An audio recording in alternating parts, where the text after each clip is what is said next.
সুপ্রিয় দর্শক, সবাইকে স্বাগত জানাচ্ছি হার্ট টক বাংলা চ্যানেলের নিয়মিত অনুষ্ঠান ফোকাস পয়েন্ট থেকে। আজ আমাদের সঙ্গে অতিথি হিসেবে উপস্থিত আছেন জনাব কুদরতি খুদা। উনি হচ্ছেন জনপ্রশাসন বিশেষজ্ঞ এবং সিনিয়র সাংবাদিক। কুদরত ভাই, আপনাকে স্বাগত।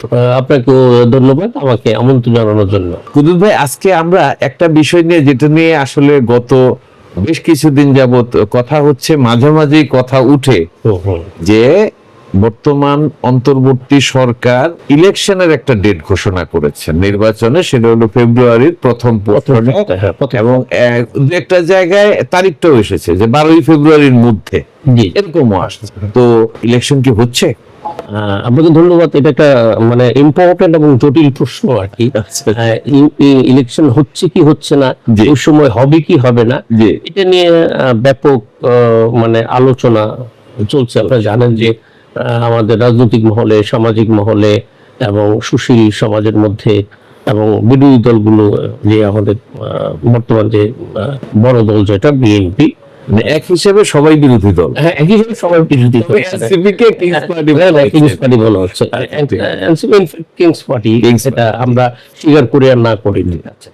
তো আমার যেটা মনে হয় আর কি, ইলেকশন করার জন্য যে প্রস্তুতিগুলি দরকার, দুটা প্রস্তুতি খুবই গুরুত্বপূর্ণ। একটা হলো ইলেকশন করবে হলো সিভিল অ্যাডমিনিস্ট্রেশন, সিভিল ব্যুরোক্রেসি, আর পুলিশ, অক্সিলারি ফোর্স পুলিশ। তো আপনি সেনাবাহিনী ইলেকশনে থাকবে, স্ট্রাইকিং ফোর্স ম্যাজিস্ট্রেসি দেওয়া হয়েছে তাদেরকে। কিন্তু ইলেকশনটা কন্ডাক্ট করার জন্য দুটো ফোর্স খুবই গুরুত্বপূর্ণ।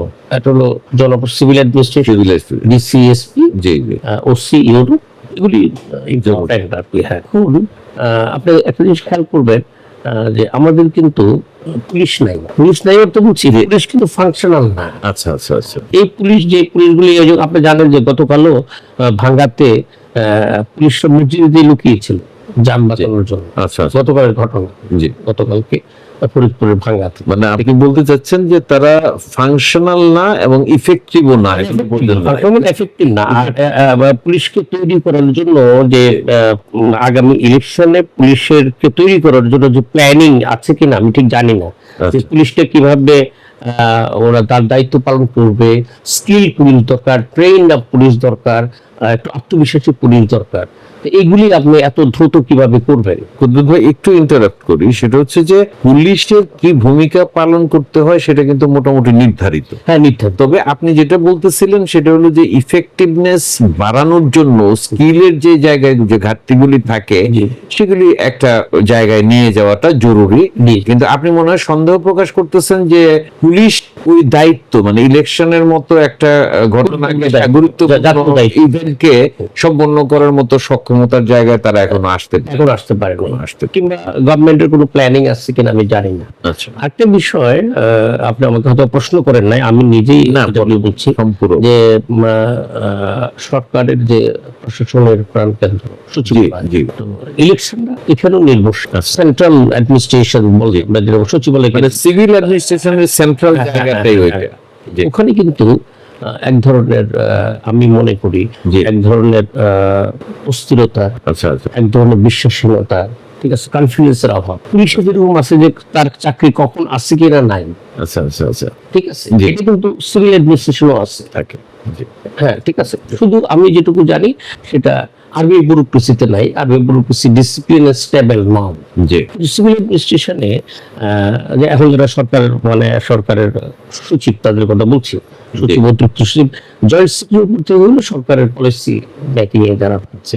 এখন আমার যেটা মনে হচ্ছে যে, মনে হচ্ছে না, আমার কাছে অনেকগুলো কার্যকারণও আছে যে এখন সচিবরা অনেকেই যে তার চাকরি আসছে কিনা নাই, কখন সে ওএসডি হবে কিংবা চাকরি চলে যাবে, এরকম একটা আতঙ্কের মধ্যে কাজ করছে, আতঙ্ক তৈরি হচ্ছে। আতঙ্কটা কারা তৈরি করছে? আতঙ্কটা হলো যে এই সাবেক মানে প্রধানমন্ত্রী পালিয়ে যাওয়ার পরে যে সরকার আসলো, যে অ্যাডমিনিস্ট্রেশন আসলো, তারপরে কিন্তু একটা অদ্ভুত ধরনের চেঞ্জ আসছে বাংলাদেশে। চেঞ্জটা কিন্তু পজিটিভ চেঞ্জ না। ব্যুরোক্রেসিতে ব্যুরোক্রেসিরা নিয়ন্ত্রণ করছে একটা বিশেষ সিন্ডিকেট। যেমন বড় ধরনের ট্রান্সফার পোস্টিং, জি বড় ধরনের নিয়োগ, ঠিক আছে, এইগুলিতে একটা বিশেষ মহল জড়িত। এটা কুতুব ভাই আমি একটু অ্যাড করি যে খবরগুলি আমরা পাই, আমার যেটা ধারণা সেটা হলো, যদিও আপনি বলেছেন যে আপনি মনে করেন, কিন্তু আমার মনে হয় যে আপনি সরাসরি কিছু ঘটনা জানেন যে অস্থিরতার জায়গাটা কোথায়। জি আর আমরা যেটা জানি বা আমরা যেটুকু দেখেছি সেটা হলো পত্রিকায় খবর আসছে যে কাউকে কাউকে প্রমোশন দেওয়া হয়েছে, কিন্তু আসলে ওখানে পদই নাই। ফলত আগের পদেই তারা পদোন্নতি পেয়েছেন, আগের পদেই কাজ করছেন। আবার কোন কোন এমন ঘটনা পত্রিকায় এসেছে যে উনি প্রমোশন পেয়েছেন কিন্তু যোগ দিতে পারছেন না। মানে আমি বলতে চাচ্ছি কি, এর ভিতরে যেই বিষয়টা নিয়ে আলোচনাটা হচ্ছে সেটা হচ্ছে যে অন্তর্বর্তী সরকার, অন্তর্বর্তী সরকারের ভিতরে অনেকে মনে করতেছেন যে কিছু পকেট আছে ক্ষমতার, কিছু আলাদা আলাদা সরকারের অবস্থান আছে। এই জন্য ব্যুরোক্রেটরা রাইট, যে সরকারের ভিতরে সরকার এবং একটা না অনেকগুলো। এবং সরকারের বাইরের থেকেও যারা সরকারের অংশীজন, মানে আমরা সরকারের অংশীজন বলতে মানে রাজনৈতিক অংশীজন আর কি। জি এর মধ্যে একটা খুবই মানে একটা বাজে সিম্পটম, যেটা যে ধরেন যে যারা মনে করছে যে তারা সরকারের সাথে আছে, সরকার পরিচালনা তাদের মধ্যে পড়ে, তাদের সরকারের সাথে ভালো যোগাযোগ আছে, জি ওরা কি করে এখন যেটা সচিবালয় হয় যে ব্যাপক তদবির হয়। আচ্ছা আগে কিন্তু এই তদবিরটা হতো না। আচ্ছা, আগের তদবির প্যাটার্ন আর এখন তদবিরের প্যাটার্নটা ভিন্ন। মানে আগের তদবিরটা ছিল একটা চ্যানেলে মেইনটেইন হচ্ছে, মানে একটা নিয়মতান্ত্রিক, মানে যদিও অবৈধ কিন্তু হতো, এটা নিয়মের মধ্যে দিয়ে হইতো, কিন্তু এখন এটা ডিসিপ্লিনের মধ্যে হতো আর কি। মানে সেটা আমি আরেকটু সরল করি, এরকম কিনা আপনি বলতে পারবেন। সেটা হচ্ছে যে একজন সচিবের কাছে দেলোয়ার হোসেন গিয়া একটা কথা বললো যে এটা এইভাবে করতে হবে। দেলোয়ার হচ্ছে সরকারের অংশীজন, সচিব সাহেব জানেন, কিন্তু উনি সিদ্ধান্ত নিতে পারতেছেন না দেলোয়ার হোসেনের কথা মতো করবেন কিনা। কারণ একটু পরে কুদরতি খোদা ওখানে যেতে পারেন, গিয়ে বলতে পারেন যে এটা এইভাবে না ওইভাবে হবে। একটু পরে থার্ড মিস্টার এক্সও যেতে পারেন। এই নিয়ে একদম আপনি খুবই ক্লিয়ার, দেলোয়ার সাহেব খুবই ক্লিয়ার। আমি একটা উদাহরণ আপনাকে বলি, ঠিক আছে? যেমন এখন যে বর্তমান কৃষি সচিব আছে ডক্টর ইমদাদুল্লাহ মিয়া, ও খুবই অনেস্ট অফিসার, আমি পার্সোনালি চিনি আর কি। এবং তাদের ফ্যামিলিতে রাজনীতি করা কিন্তু অন্যায় না, রাজনীতি করা সর্বস্ব ফিলোসফি।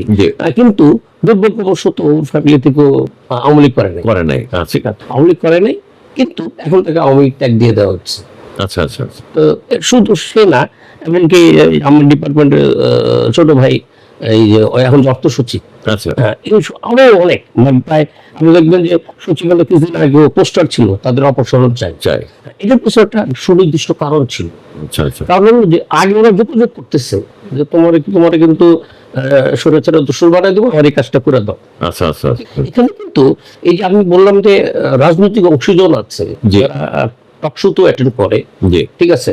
আমি তো একজন যিনি সেনাবাহিনীকে খুবই অপমানজনক কথা বলে সেনাবাহিনীকে মানে ডিমোরালাইজ করার জন্য কাজ করছে, ঠিক আছে?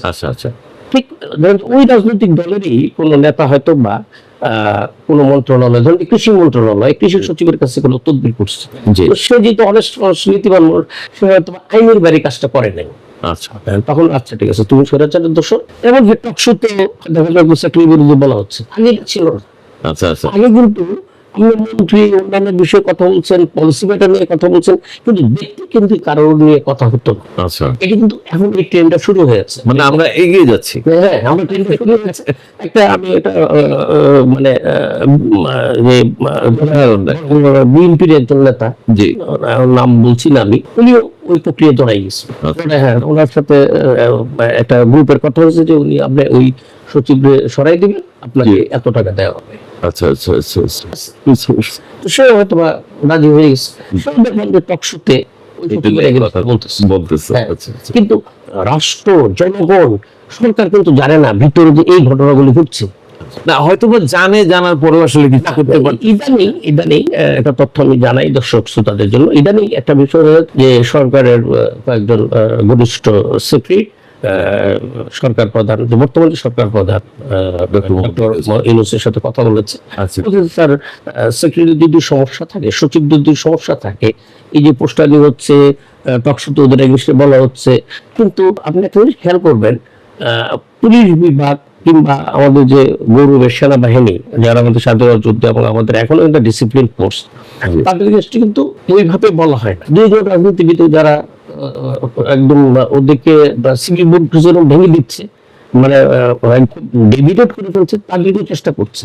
এটা তো হয় কি একটা সরকারের দেশের মধ্যে একটা মানে একদম বিশৃঙ্খলা তৈরি হবে, কেউ একটা সুযোগ নেবে। এটার জন্য সরকারের অনেক সতর্ক হতে হবে। আমি যেটা ইনফরমেশনটা জানি যে সরকারের একজন সেক্রেটারি যিনি ডক্টর ইউনূস জাতীয়কে পছন্দ করেন এবং সৎ অফিসার, ওরা বলছেন স্যার যদি কোনো সমস্যা থাকে সেক্রেটারিদের আপনি 1-to-1 কথা বলেন। আচ্ছা, সিভিল অ্যাডমিনিস্ট্রেশনে যদি সমস্যা থাকে 1-to-1 কথা বলেন। আমার ধারণা যে ডক্টর প্রফেসর ইউনূস অন্তর্বর্তী সরকার প্রধান, উনি এটা শুরু করেছেন, 1-to-1 কথা বলাটা শুরু করেছেন। ঠিক আছে।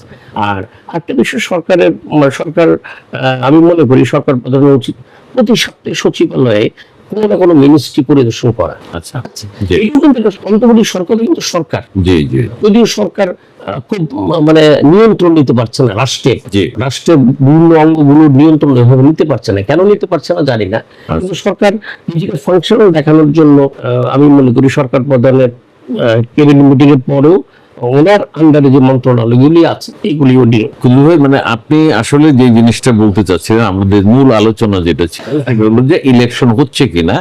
তো আপনি যেটা বলতেছিলেন সেটা হলো যে ইলেকশনের মধ্যে সিভিল প্রশাসনের একটা গুরুত্বপূর্ণ ভূমিকা থাকতে হয়, এবং সিভিল হার্ট হচ্ছে আপনার সচিবালয়ে বিভিন্ন ধরনের অস্থিরতা, অনিয়ম এবং বিভিন্ন রকমের যে একটা মানে বিভিন্ন রকমের ক্ষোভ তৈরি হচ্ছে, ক্ষমতার বিভিন্ন ক্ষোভ, এগুলির যে মানে কারেন্ট স্রোত, একটা বিপরীতমুখী স্রোতগুলি, এগুলিকে মানে এগুলি কার্যকর থাকার ফলে আসলে এই সিভিল প্রশাসনটা একটা অস্থিরতার মধ্যে আছে, এবং একটা ইলেকশনের মতো একটা বড় ঘটনাকে নিয়ন্ত্রণ করা বা সংগঠিত করার জন্য যে সক্ষমতাটা প্রয়োজন, সেই সক্ষমতা এই মুহূর্তে তাদের নাই, এবং এটার জন্য সময় লাগবে। তার মানেটা হচ্ছে যে ফেব্রুয়ারিতে ইলেকশন হচ্ছে না বলে আপনি মনে করতেছেন? ফেব্রুয়ারিতে ইলেকশন হচ্ছে না বলে আমি মনে করছি এটা ঠিক না। জি, সরকার যদি সদিচ্ছা থাকে, সরকার যদি সক্রিয় হয় যে আমি ইলেকশনটা ফেব্রুয়ারি 1st উইকে করব, তাহলে দ্রুত একটা রোডম্যাপ ঘোষণা করা, সিভিল অ্যাডমিনিস্ট্রেশনকে ঢেলে সাজানো, পুলিশের সক্ষমতা বৃদ্ধি, আর্মিতে একটা সিগন্যাল দিয়ে দেওয়া যে ইলেকশনটা তোমাদেরও সরাসরি সক্রিয়ভাবে অংশগ্রহণ করে ইলেকশনটা সুষ্ঠু নিরপেক্ষ অংশগ্রহণমূলক করতে হবে। এখানে আমার কাছে তাহলে আমি সম্ভব, আগেও সম্ভব। আচ্ছা, আগেও সম্ভব, কিন্তু এখনকার সিচুয়েশন অনুযায়ী সম্ভব না। এখনকার যে সিচুয়েশন, সেই সিচুয়েশনে একটা প্রশ্নবোধক চিহ্ন থেকে যায়। এবং আমি যে জিনিসটা আপনার কথার মধ্যে থেকে অন্য অনেক আলোচনার চাইতে ডিফারেন্ট যে জিনিসটা পেলাম, সেটা আমি একটু উল্লেখ করি, তাহলে আমাদের পরবর্তী আলোচনা সুবিধা হবে। সেটা হচ্ছে যে অনেকেই রাজনৈতিক কথা বলতেছেন, যে বিএনপি চাইবে কিনা, জামাত চাইবে কিনা, এনসিপি কি মনে করতেছে, হেফাজতে ইসলাম কি মনে করতেছে, আওয়ামী লীগের অংশগ্রহণের ব্যাপারটা কিভাবে হবে, আওয়ামী লীগ, এই সমস্ত আলোচনা শুনেছি আমরা। কিন্তু আপনি একটা টোটালি ভিন্ন একটা অ্যাঙ্গেল থেকে বলছেন, সেটা হচ্ছে যে ইলেকশনের মতো একটা ইভেন্ট সংগঠনের মতো সক্ষমতার জায়গায় সিভিল প্রশাসন নাই। সিভিল প্রশাসনের কেন্দ্র হচ্ছে আপনার সচিবালয়, সেই কেন্দ্রেই নানান রকম টেনশন, অস্থিরতা কাজ করতেছে। কিন্তু সেক্ষেত্রে আমার কাছে যেটা মনে হয় যে এটা হলো সেপ্টেম্বর মাসের মাঝামাঝিতে আমরা অবস্থান করতেছি। সেপ্টেম্বর, অক্টোবর, নভেম্বর, ডিসেম্বর, জানুয়ারি, ফেব্রুয়ারি, মানে নট মোর দেন 5 মান্থস। 5 মান্থসের মতো সময় আছে, 5.5 মাসের মতো সময় আছে যদি আমরা ধরে নিই। আপনি যে কথাগুলি বলেছেন সেই কথাগুলির ভিতরে কয়েকটা অংশ আছে। একটা হচ্ছে যে অস্থিরতাকে কন্ট্রোলে নিয়ে এসে সিভিল প্রশাসনকে সক্ষমতার জায়গায় নিয়ে আসা, পুলিশকে একটা মানে ক্যাপাবিলিটির জায়গায় নিয়ে আসা, নতুন পুলিশ সাব ইন্সপেক্টর করতে পারেন। এবং আপনি দেখেন যে বাবু সাহেব যে গিয়েছিলেন ওই স্বরাষ্ট্র উপদেষ্টা লেফটেন্যান্ট জেনারেল জাহাঙ্গীর আলম চৌধুরী সাহেব, ওখানে কিন্তু অন্য আলোচনার সাথে কিন্তু এটাও ছিল এএসআই নিয়োগের বিষয়, যেটা এটাও ছিল। তো এখন মনে করেন কি যে এই যে 5 মাস 5.5 মাস সময় আছে, আপনার কাছে প্রশ্ন, আপনি যে জিনিসগুলি মানে লোকেট করেছেন, চিহ্ন ইন্ডিকেট করেছেন, এই 5 মাস 5.5 মাস সময়ের মধ্যে কি এগুলি করা সম্ভব? সরকার যদি চায়, গভর্নমেন্ট হাত লম্বা, সরকার যদি তার নিজের ক্ষমতা সম্পর্কে, সাংবিধানিক ক্ষমতা সম্পর্কে ন্যূনতম ধারণা থাকে, সরকার যদি সিভিল অ্যাডমিনিস্ট্রেশন কিভাবে ফাংশন করতে হবে। জি। যদিও জনপ্রশাসনে উপদেষ্টা নাই, চিফ অ্যাডভাইজার জনপ্রশাসনের উপদেষ্টা, জনপ্রশাসনের কোনো মন্ত্রী নাই, বিশেষ সহকারীও নাই, ঠিক আছে। এখানে একটা প্রচন্ড গ্যাপ থেকে গেছে।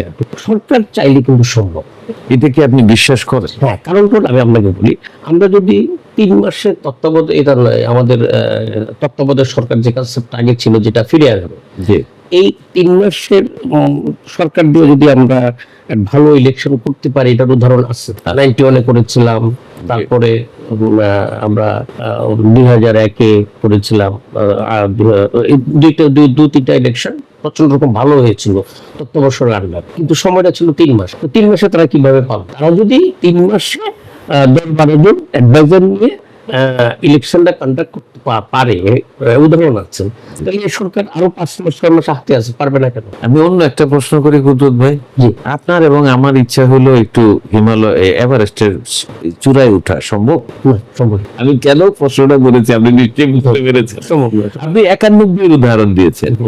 91-তে যে সিচুয়েশনটা ছিল, সেখানে কিন্তু পুলিশ, যেটা মেইন একটা সিভিল ফোর্সের একটা অঙ্গ, অক্সিলারি সেটা অক্সিলারি ফোর্স একটা মেইন, সেটা কিন্তু ছিন্ন ভিন্ন হয়ে যায় নাই। এবার যেটা হয়েছে, আচ্ছা, আরেকটা জিনিস হচ্ছে যে প্রশাসনের ভিতরে অন্তত এখন যেরকম 4-5টা কারেন্ট এটার ভিতরে প্রবাহিত হচ্ছে, ওরকমও কিন্তু তখন ছিল না। তখন কিন্তু আওয়ামী লীগ বিএনপির মধ্যে এক ধরনের ঐক্যের জায়গা ছিল। তারা প্রশাসনকে ওইভাবে হস্তক্ষেপ কোনো হস্তক্ষেপ করে নাই। তৃতীয় আরেকটা জিনিস আমি উল্লেখ করতে চাই, আপনি সেটা হচ্ছে যে বিচারপতি শাহাবুদ্দিনের সঙ্গে ডক্টর মোহাম্মদ ইউনূসের মনে হয় অনেক ফারাক আছে, অনেক ফারাক আছে। ওনার যে দৃঢ়চেতা মনোভাব এবং প্রশাসনকে নিয়ন্ত্রণ করে কাজে লাগানোর ক্ষেত্রে যে দক্ষতার পরিচয় উনি দিয়েছেন, এখন আমার মানে ব্যক্তিগতভাবে এটা অনেকটা আমি বলতে শুনছি যে এই সরকার, মানে আমি যদি সরকারের মেইন স্ট্রিমটাকে ধরি, ডক্টর মোহাম্মদ ইউনূস এবং উপদেষ্টা পরিষদ যেটা আছে, এটাকে যদি ধরি, তাদের সক্ষমতা নিয়ে কিন্তু প্রশ্ন উঠেছে। এবং এখানে আপনি বলার আগে আরেকটা জিনিস বলি, সেটা হচ্ছে যে ডক্টর মোহাম্মদ ইউনূস কিন্তু কিছু কিছু সাক্ষাৎকারে স্বীকারও করেছেন যে আমি রাজনীতির লোক না, আমি সরকার চালানোর লোক না। এখন আপনি বলেন তো যে আপনি একটু আগে যেটা বলতেছেন, এটা কি আপনি বিশ্বাস করেন কিনা যে সরকার চাইলে পারবেন? অত দক্ষ লোক কোথায়? দক্ষ লোক বাইরের থেকে হায়ার করতে না, উনি তো প্রচুর হায়ার করছেন। আমাদের মাননীয় প্রধান উপদেষ্টা হায়ার করে বিভিন্ন গুরুত্বপূর্ণ পদে। বাংলাদেশে যথেষ্ট প্রাজ্ঞ দক্ষ লোক আছে। সেটা হলো যে আপনি তাকে কোন চোখে কোন দৃষ্টি দেখে তাকে চুজ করবেন। আচ্ছা, চুজের বিষয়, চুজ এন্ড পিক, এই লোকটা দিয়ে কাজটা হবে। যেমন আমি আপনাকে বলি যে আমাদের এটা বড় দল চলে গেছে, মানে বিদায় হয়ে গেছে, তারা 15 বছরটা স্বৈর শাসনের মতো চালিয়ে দিয়েছে আওয়ামী লীগ। কিন্তু ওরাও যে চলে গেল, এই যে উদাহরণটা, এই উদাহরণটা কিন্তু এই গভর্নমেন্টের মনে রাখতে হবে। পাশাপাশি আমরা একটু আগে যেটা অন্য ইঙ্গিত দিই, নেপালের কথা, আমরা যে পারবেন কথাটা, নেপালের যে কুর্কি উনি তো শপথের 10 মিনিটের মধ্যে ঘোষণা দিলেন 6 মার্চ ইলেকশন হবে।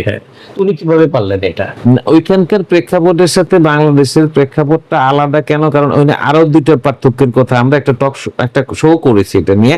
সেটা হলো যে ওইখানকার আন্দোলনরত জেনজিরা কিন্তু সরকারের পার্ট হইতে রাজি হয় নাই। আচ্ছা, রাজি হয় না, কিন্তু আমাদের এখানে কিন্তু একেবারে লাফাইয়া মানে আইসা পড়ছে এবং মোটামুটি ওই শুরু করে দিছে আর কি, গেলে যা হয় তাই সেটা শুরু করে দিছে। কিন্তু নেপালে এটা হয় নাই, এবং একই সঙ্গে কোনো বিতর্কই, মানে ইলেকশনের দাবি যে ওনার কাছে কেউ করবে সেই সুযোগ রাখে নাই। আর উনি বলে দিছে যে 6 মার্চ ইলেকশন। একটা বিষয় বলি, আপনারা জানেন যে আমি এরশাদ বিরোধী আন্দোলনের সভাপতি। আমরা কিন্তু ওই সময় মানে আন্দোলনের পরে সচিবালয়ে যাইনি। কিন্তু আমার বন্ধু বান্ধবরা সচিব চাকরি করতো, তার আগে বিসিএস দিন করেছিল, আমরা কিন্তু যাইনি। ঠিক আছে, কোনো তদবির, কোনো মন্ত্রী টন্ত্রীর কাছে তদবির, কিংবা আমরা এই যে আমানুল্লাহ আমান, খালিদ কবির খোকন, ডাক্তার মুস্তাক, তারপরে আমার বন্ধু মারা গেছে প্রয়াত ডাক্তার জাহাঙ্গীর সাত্তার টিঙ্কু, যারা আমরা আমাদের বন্ধু বান্ধব যারা, আমরা কিন্তু কেউই বলি নাই বেগম জিয়া যখন সরকার কিংবা ওদের যখন ইলেকশন হচ্ছিল যে ভাই আমরা সরকারে নাও, হ্যাঁ সেটা বলা যেহেতু আমার নিজেই বিএনপি পলিটিক্স করতো, সে ওইভাবে তারা জড়াই গেছে। কিন্তু অন্য আমরা যারা অন্য রাজনৈতিক দল করতাম, সংগ্রাম পরিষদ ছিলাম, আমরা কিন্তু সরকারে নেওয়ার জন্য বলি না যে আমার সরকারে নিতে হবে, আমরা ওই এরশাদ হটাইছি, এটা কিন্তু আমরা বলি নাই। না, না, ওগুলো কিন্তু আমাদের মাথায় এখনো কাজ করে না, জি এখনো কাজ করে না। না, এই কারণে আসলে বাংলাদেশ এবং নেপালের মডেলটা সেম হইলো, অনেকটা রেপ্লিকেশন হয়েছে এরকম মনে হইলো, আসলে পরবর্তী সিচুয়েশনটার মধ্যে অনেক পার্থক্য আছে। ওরা যেমন বাংলাদেশে যেমন সেনাবাহিনীকে বিতর্কিত করার চেষ্টা করা হচ্ছে,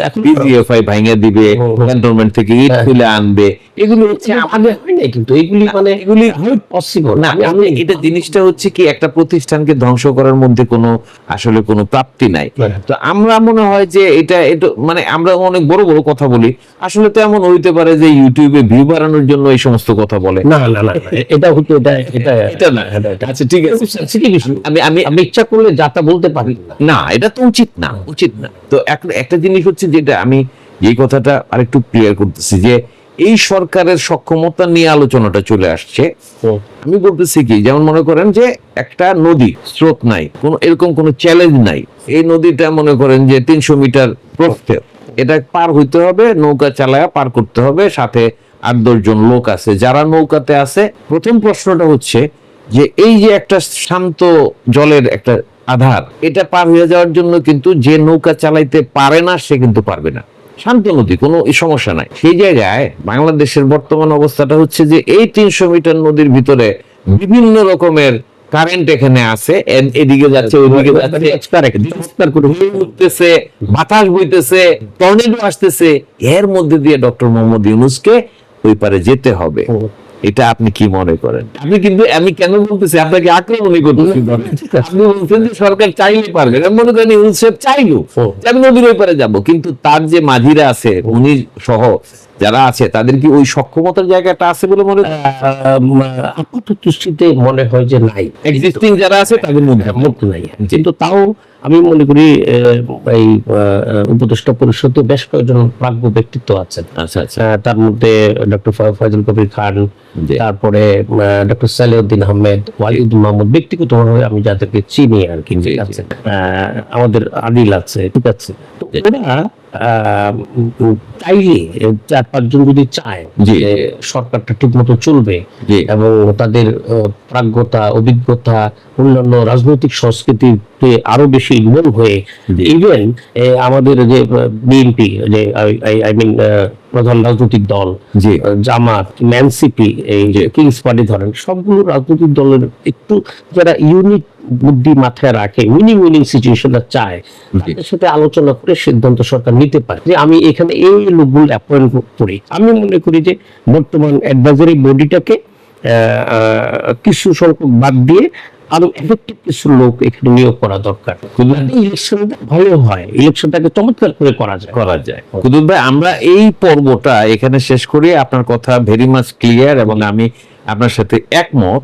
তবে কিছু জায়গা যেটা আছে সেটা হচ্ছে যে সরকারের সক্ষমতার জায়গায়, আন্তরিকতার জায়গায় যেগুলি বলছেন, আমরা আশা করি সরকার সেটা করবেন। প্রিয় দর্শক, এখনকার মতো আলোচনাটা এখানে শেষ করি।